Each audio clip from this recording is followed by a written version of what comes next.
Now, one of the things that is in the model WQMP, and there are certain, one or two of the permittees asked that we include this, and the regional board accepted the language with some tweaks.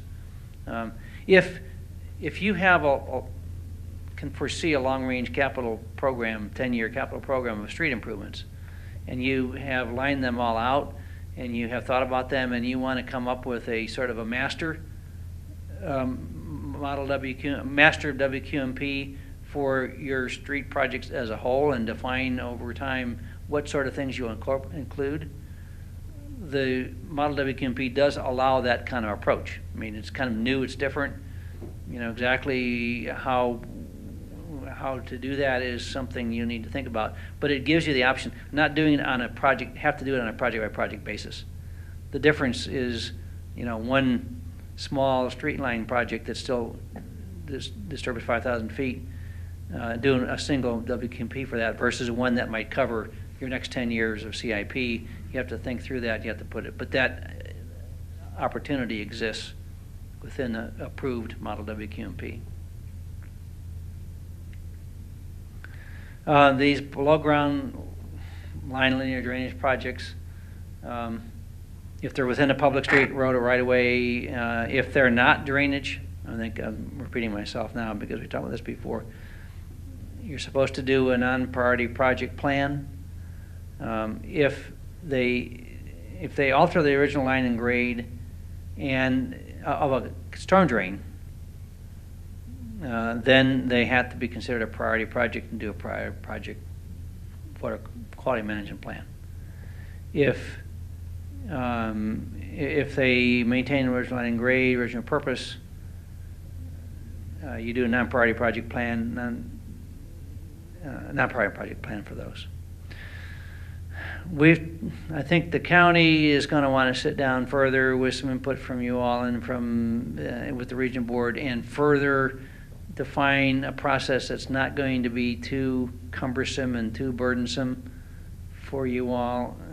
And in a lot of cases, I know this came up before too, many of these utility projects may not even be your utility projects. They may be, you know, third party water districts if you're not your own water supplier, or the utility companies.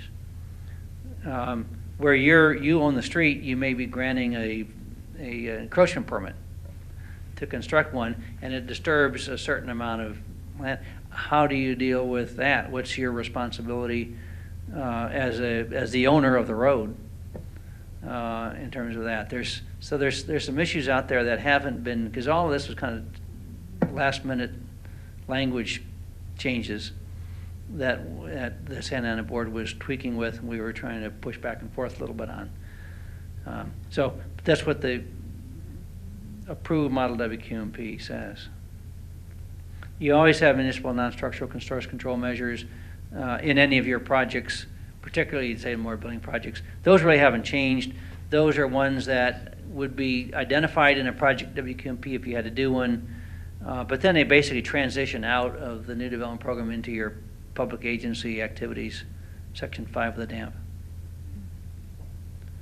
Design review, that's the other thing to remind you, prior to initiating grading or construction, you now have to ensure, you have to have a process internally because that project is going to be designed either by internal staff or by consultants working for you as a city.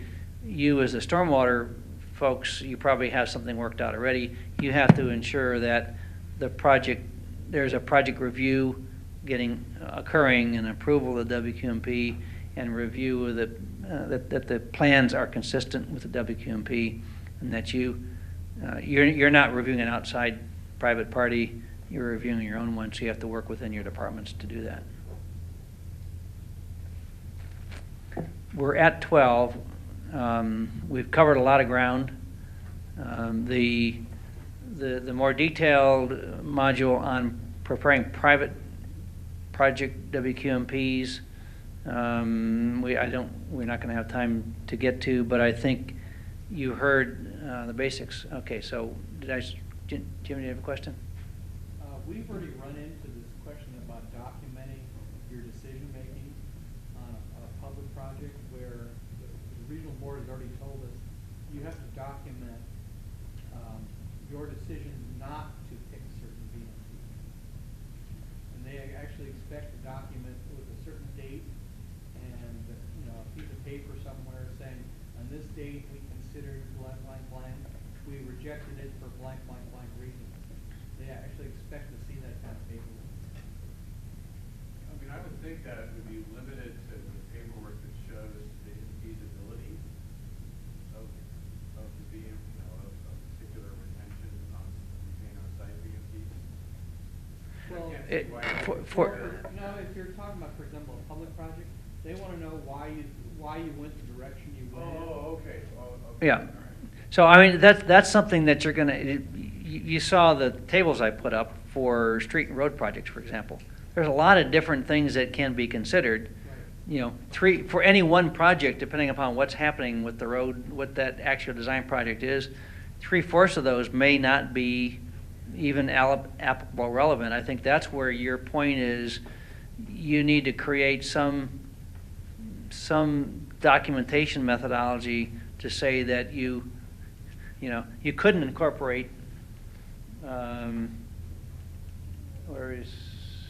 okay, so, you know, this is one of the two, there's two tables like this. There's a whole lot of things that are on the table theoretically that you need to look at. Well, that's where some sort of a semi-robust internal documentation that says, we've looked at this project, it's a rebuilt intersection, it's a new turn lane, it's a lane widening, and our right-of-way is, you know, 5 feet off the edge of the 2 feet off the edge of the shoulder, okay? Those are the kind of things in which you're going to have some documentation to say why many of these BMPs are not feasible. So a future idea would be to Yeah. put together some sort of a checklist or some sort of standardized documentation of that for all the permittees, rather than everybody coming up Well, with their own way of doing it, you know? Yeah, they were particularly interested in the question of, you know, this one here, they point to one, and they'd say, where's your documentation that you Mhm. concluded that one was not feasible or Yeah. appropriate? Right. If you could take this and expand it into some sort of a checklist with maybe a reason, you know, did you consider this, yes or no, and then, you know, a line and say why or why Right. not. right. You know, the difference too, if you take projects that have to go through a WQMP process, public or private, okay, you have to go through this process.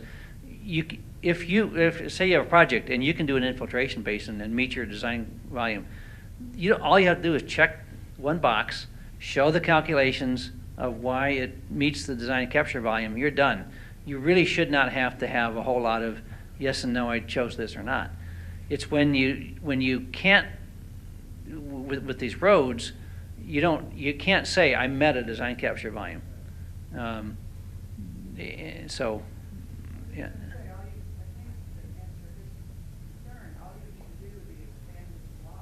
All right. Yeah.